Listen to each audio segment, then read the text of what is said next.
¿Qué tal, amigos? Mucho gusto saludarles. Yo soy Paco Guzmán y en esta oportunidad, en su podcast para comentar, tenemos al doctor Bernardo Arévalo, candidato a presidente del partido Semilla. Doctor Arévalo, bienvenido. Muchas gracias, Paco. Es un gusto estar en tu podcast y llegar por tu medio a la audiencia. Gracias, doctor, por darnos la chance ahí. Y bueno, bienvenido al Petén. ¿Qué tal el calorcito? Sabroso. Bastante, ¿verdad? Sí, la verdad que ha estado haciendo bastante calor, mucho más que en otras temporadas. Siento que este año ha estado bastante pesado, la verdad. No únicamente en el Petén, yo creo que en todo el país, en la ciudad capital, hemos tenido una temporada de calor como la que no habíamos tenido en muchísimo tiempo. Excelente. Vamos a arreglarle un poquito el micro para que no se agache mucho. Ahí está. Bien, doctor, digamos, tomando en cuenta de que usted está participando como presidenciable de Movimiento Semilla, quisiéramos iniciar dándole a la población que vea este mensaje, esta entrevista, dándole la oportunidad de que le conozca un poco. Entonces, quisiéramos empezar sabiendo quién es Bernardo Arévalo. Bueno, Bernardo, yo soy un guatemalteco, tengo 64 años de edad, nací en Montevideo, Uruguay, durante el exilio de mi padre, Juan José Arévalo Bermejo. Soy sociólogo, me gradué en la Universidad Hebrea de Jerusalén, tengo un doctorado en sociología de la Universidad de Utrecht en los Países Bajos.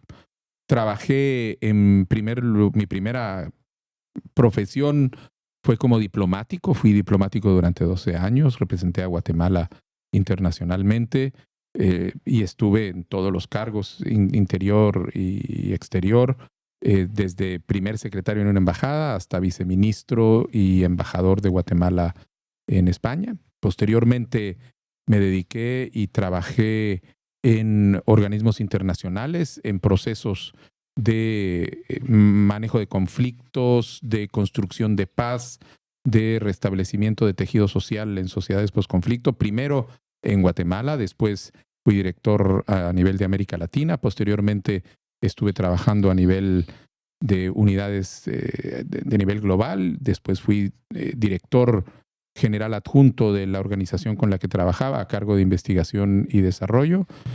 Y en el año 2018 tomamos la decisión con un grupo de personas que, como yo, nunca habíamos participado en la política partidaria en Guatemala, de organizarnos y crear un partido político que fuera un espacio para que la gente honrada, la gente decente, pudiera incursionar en la política y rescatar la política de esos partidos tradicionales, de esos políticos de siempre, que son los que tienen secuestrada a la política para convertirla en herramienta para la corrupción y la impunidad.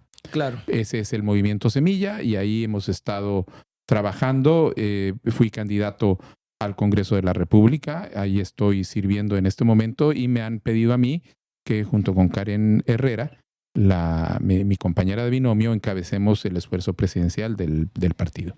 Excelente. Bueno, primero que nada, creo que vale la pena resaltar el perfil académico y la trayectoria no solo académica, sino intelectual, también laboral de suya, pues, ¿verdad? Y es decir, hay mucha gente que no le conoce. De hecho, yo he estado hablando de diferentes personalidades en mi canal de TikTok y en algunas ocasiones he hablado de usted y recuerdo anoche todavía leía un mensaje que decía, pero es que él no tiene experiencia, ¿no? Pero la gente lo que pasa es de que cree que tener experiencia es ser diputado solamente, o sea, claro. Y usted menciona que ha sido diplomático. ¿Dónde fue diplomático? Cuéntenos. Mire, yo he sido diplomático en Israel, después en España. Fui director general y viceministro de Relaciones Exteriores. Y después estuve dirigiendo programas y proyectos para unidades de Naciones Unidas y para otras organizaciones a nivel internacional. He manejado programas globales. Excelente. He manejado operaciones desde la sede en Ginebra, por ejemplo, operaciones en el Medio Oriente, en Israel, en Palestina, en Chipre, operaciones en Libia, en países del África, en Guinea-Bissau, hemos hecho exploraciones. De hecho, mi último trabajo antes de entrar a la política partidaria y ser diputado del Congreso de la República fue asesorar a Naciones Unidas y asesorar a gobiernos en el desarrollo de estrategias para la generación de consensos en sociedades que emergen de conflicto. Qué interesante. Y actualmente se desempeña como diputado al Congreso de la República, algo que creo que vale la pena mencionar también, porque eso es parte de conocer la realidad del país, no solo la realidad social, sino la realidad política, ¿no? Que creo que es de lo que más interesa por el momento, ¿no? No, efectivamente. De hecho, yo, digamos, no he mencionado la parte académica más allá de los títulos, pero yo me he dedicado desde la parte académica a dirigir proyectos de investigación. Tengo varios libros publicados y el objeto de mi investigación ha sido siempre el problema de la democratización, el desarrollo, la paz y la seguridad. Qué interesante. Cómo se construyen sociedades que logran alcanzar esa mezcla entre sociedades democráticas que logran alcanzar el desarrollo y cuya población vive en paz y en seguridad frente a todo tipo de amenazas. Y entonces he escrito y he trabajado sobre problemas de seguridad, sobre problemas de construcción del Estado, sobre problemas de políticas de diálogo, o sea, y eso me ha dado la oportunidad de hacerlo tanto en la investigación y después, por mi trabajo, aplicarlo primero inicialmente en Guatemala, en donde yo dirigí varios procesos de consenso alrededor de políticas de seguridad o de diálogo posconflicto después de la firma de los acuerdos de paz, después diseñando y apoyando a nivel regional iniciativas en América Latina y apoyando a otros equipos, y después ya a nivel global. Qué interesante. Doctor, y bueno, ya pasando como al ámbito de la coyuntura actual, ¿no?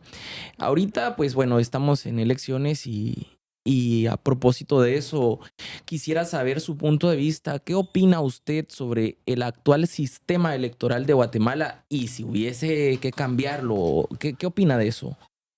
Mire, yo creo que tenemos dos problemas que se han evidenciado durante esta elección de una manera clarísima. Claro. La primera es que el sistema electoral como tal necesita ser revisado. La ley electoral y de partidos políticos tiene una serie de elementos, inclusive en algunos casos que eran producto de la buena intención que existía en determinado momento para introducir ciertos cambios, pero que al final hemos visto que los resultados no son los ideales. Tenemos que hacer una revisión, la discusión sobre el tema de la representatividad de los diputados y cómo lograr una mayor representatividad que los diputados representen más efectivamente a la población, que la población conozca a sus diputados y si de esta manera se puede perseguir exclusivamente en listados abiertos o también en listados cerrados. Es decir, hay un tema de mejora del sistema y ese es un área de acción, temas de financiamiento, etc. Pero existe una segunda y es el problema que hay el deterioro del marco institucional que está a cargo del proceso electoral. Y es lo que hemos visto ahora con un Tribunal Supremo Electoral que actúa de manera errática, de manera antojadiza. Totalmente. Que aplica las normas de acuerdo a las cuales alguien no podría participar, reciben interpretaciones para permitir su participación y al revés. Claro.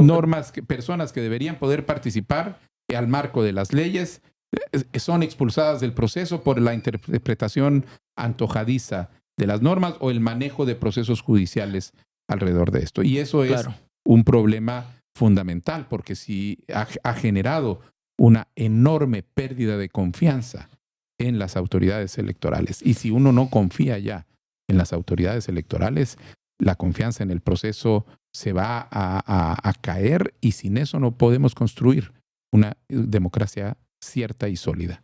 Claro, la población, digamos, está hablando mucho de fraude electoral, están hablando mucho bueno, lo que usted mencionaba, ¿no? Que el tribunal simple y sencillamente aplica diferentes criterios para casos análogos y eso es un problema que, pues bueno, nos deja en evidencia el problema institucional a nivel electoral. Bien, y a propósito, siempre por esa vía, dejaron fuera a Carlos Pineda. ¿Qué opina al respecto? Bueno, nosotros, de hecho, yo saqué inmediatamente una declaración en un video donde nosotros decíamos que las elecciones se pelean en las urnas y no en las cortes, menos en cortes que están cooptadas por la corrupción y que sirven a intereses políticos. Porque lo que estamos viendo es que, como en el caso de nuestro candidato alcalde de la ciudad de Guatemala, Juan Francisco Solórzano Fopa, también está siendo expulsado de la carrera electoral por decisiones de tipo judicial.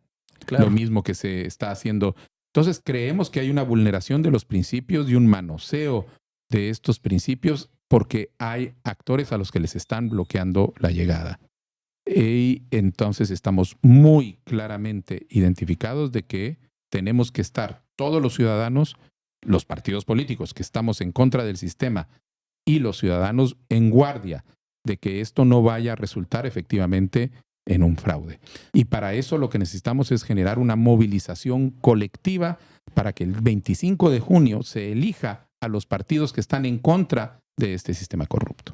¿Y a quién cree usted que beneficia este eventual fraude que se pueda estar fraguando? Es decir, algunos dicen de repente Sandra, otros dicen Suri, otros dicen incluso el partido oficial. ¿Cómo lo ve usted? Mire, yo creo que es... bueno, primero tenemos que tener claro algo. No se trata de que haya un solo grupo que está detrás de todo esto. Por supuesto. Porque son ahí hay una coalición de grupos que cada uno se mete zancadillas entre ellos. Es como tener... Es un show político, claro. A propósito, y porque además, de verdad, algunos quieren meterle zancadilla a unos, a otros quieren ganar. O sea, se están peleando entre ellos. Pero, por supuesto, lo que más les interesa es quitar a la gente que no van a tener bajo control. Claro. Y eso es lo que han venido haciendo. Que no es parte de la coalición, que no es parte del pacto de corruptos, ¿no? Y que no es parte del pacto de corruptos y que puede llegar a ser una persona que pone en peligro el sistema. Entonces, a medida que van llegando y empiezan a apuntar estas candidaturas, las empiezan a quitar del sistema. Y eso es lo que han hecho con el caso de Carlos Pineda, con el caso de Roberto Arzú, con el caso de Telma Cabrera y de Jordán Rodas, no necesariamente porque todos tengan el mismo carácter antisistema. O sea, es dudoso que Carlos Pineda realmente tuviera fuera antisistema, es producto del sistema. O Roberto Arzú. El caso de Telma Cabrera y de Jordán Rodas, efectivamente, es mucho más claro que sí lo tenían. Pero eran en todo caso elementos incontrolables. Claro. Entonces, ahorita lo que se necesita es precisamente esa movilización ciudadana para que la ciudadanía que está enojada con este intento del pacto de corruptos de tocar el sistema, que esté en protesta contra esta situación, vote por aquellos partidos y candidatos a la presidencia, al Congreso, en las municipalidades, que no son parte de ese pacto de corruptos, que no son parte de esa coalición de actores mafiosos que son los que en este momento se estarían beneficiando de este tipo de situaciones. Tengo entendido que el problema con el Partido de Prosperidad Ciudadana y el caso de Carlos Pineda surge de las asambleas, ¿no? Que algo no hicieron bien. Pero pienso de que si auditaran a los demás partidos, creo que todo el mundo tendría más o menos ese mismo problema. No todos los partidos, pero sí muchos de los partidos, porque se ha dado, yo más o menos entiendo del tema electoral y entonces sé de que muchos partidos hacen cosas bajo la mesa para poder alcanzar los números de afiliación, por ejemplo.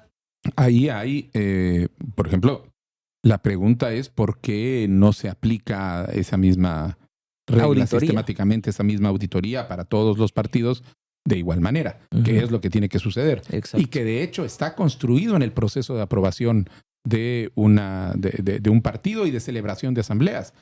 Nosotros, por ejemplo, sabemos esto porque nuestras asambleas las hacemos con la gente del Tribunal Supremo Electoral que están ahí. Tenemos muy claramente definidos cuáles son esos requisitos que están establecidos en ley y nosotros somos los primeros encargados de cumplirlo, no porque nos los recuerde el tribunal, sino porque nosotros sabemos que esa es la garantía de la solidez de nuestra propuesta. Pero efectivamente sabemos que hay otros partidos en donde no se hace. Pero en el caso de Carlos Pineda, inclusive no se tenía que llegar a eso. Claro. Había un plazo que ya había pasado. Cualquier persona o una persona afectada puede impugnar una asamblea general, una asamblea nacional, dentro de un plazo determinado a partir de que ésta se lleve a cabo. Se lleve a cabo.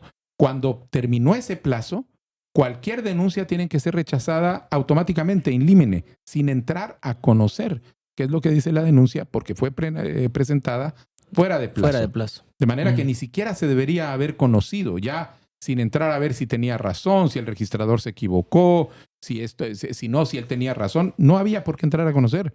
Sencillamente, quien la podría haber denunciado no la denunció a tiempo, ya pasó el plazo, eso queda firme. De manera que esa es la realidad y lo que hace más evidente la intención de sacar arbitrariamente a ciertos candidatos, claro, en el caso de Carlos Pineda. Dándole un giro a esto, hay mucha gente que todavía sigue como enfrascados en el debate de la izquierda y la derecha, y de hecho que seguramente van a visualizar esta entrevista que estamos platicando ahora.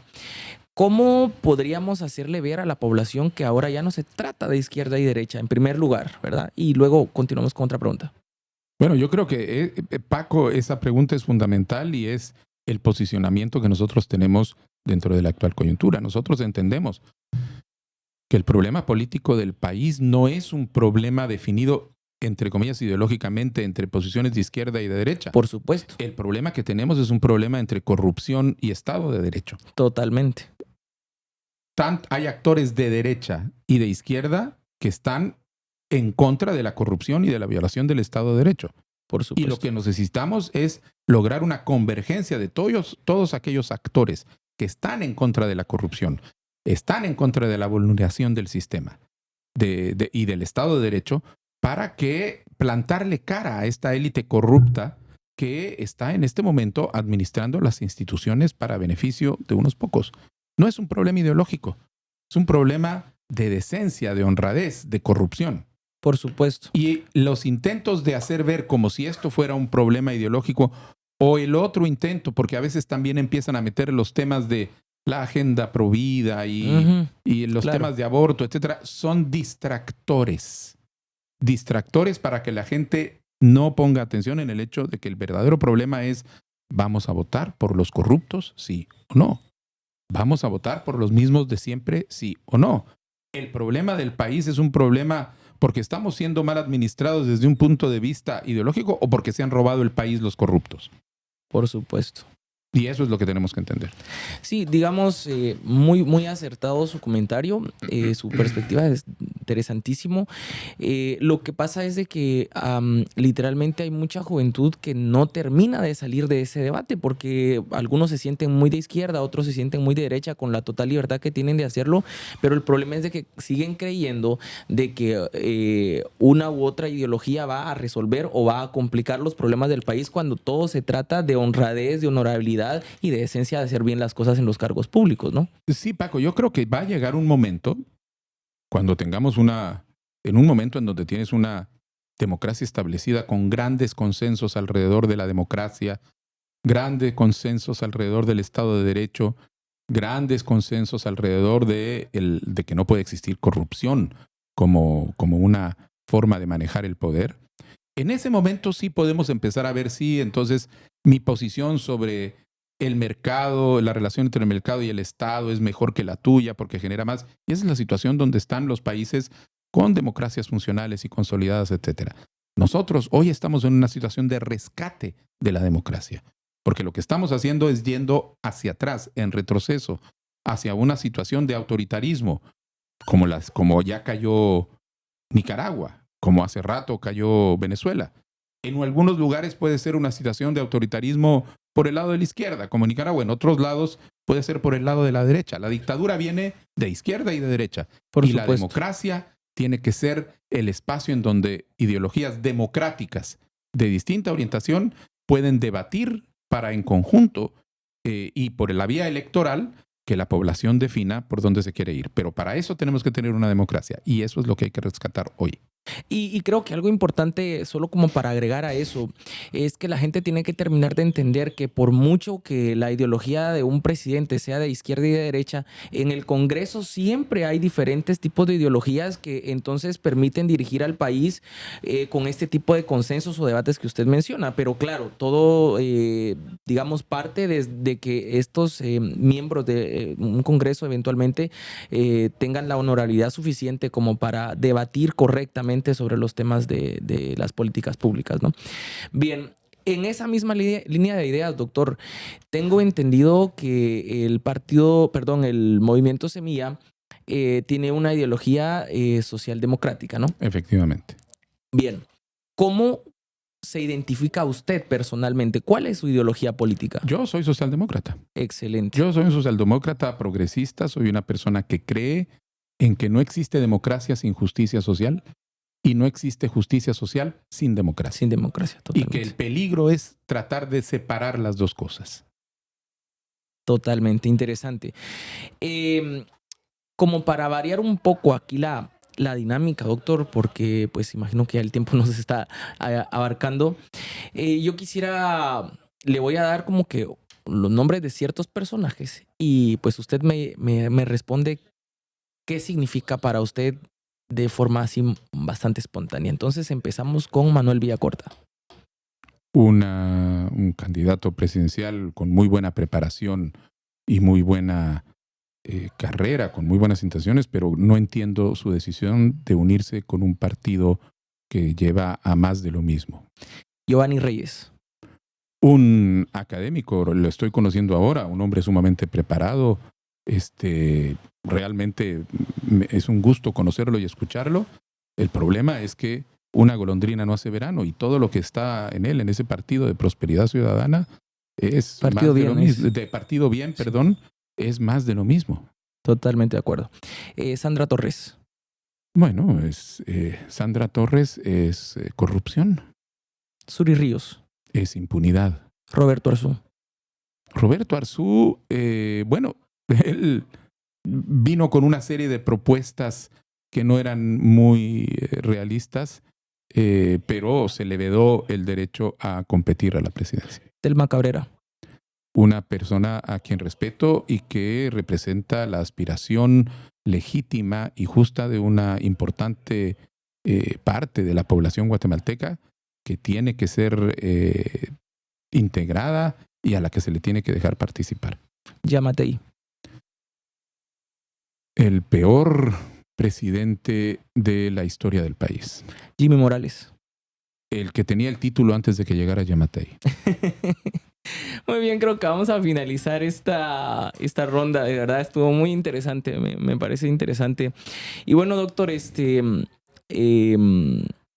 antes de finalizar y despedirnos, quisiera, pues, si usted le quiere dirigir un mensaje a la sociedad petenera y a la ciudad guatemalteca, porque al final este mensaje es muy probable que llegue más lejos que a Petén.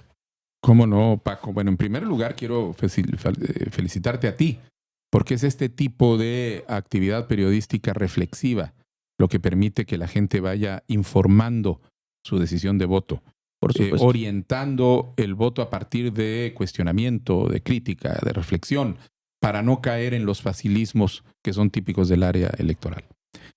Y a la población petenera, un llamado de atención al hecho de que este 25 de junio de verdad no es propaganda electoral, de verdad este país va a definir si seguimos en el precipicio cuyo camino es el autoritarismo y la dictadura o logramos rescatar las bases de una democracia. Si caemos en un estado completamente en manos de las élites criminales que usan la corrupción y la impunidad para beneficiarse solo ellos, o si rescatamos las instituciones públicas para poner las instituciones al servicio de la población, del bien común y generar todos esos bienes y servicios que en salud, en educación, en caminos, en desnutrición, en infraestructura, que tanto necesita el pueblo y que no se les da por ese secuestro de esta élite corrupta. Este 25 de junio, nosotros los ciudadanos podemos hacer la diferencia. O votamos por los mismos y seguimos teniendo un país empobrecido, o votamos diferente y logramos tener un futuro mejor. Voten Semilla. atrévanse a votar diferente y construyamos la Guatemala que los guatemaltecos y guatemaltecas nos merecemos. Muchas gracias, doctor Bernardo Arévalo. Es un gusto haberlo tenido acá en este podcast y acá en el Petén. Bienvenido siempre. Y bueno, siempre es un gusto. Muchas gracias, Paco. Y un saludo a todos los y todas las peteneras. Nos vemos.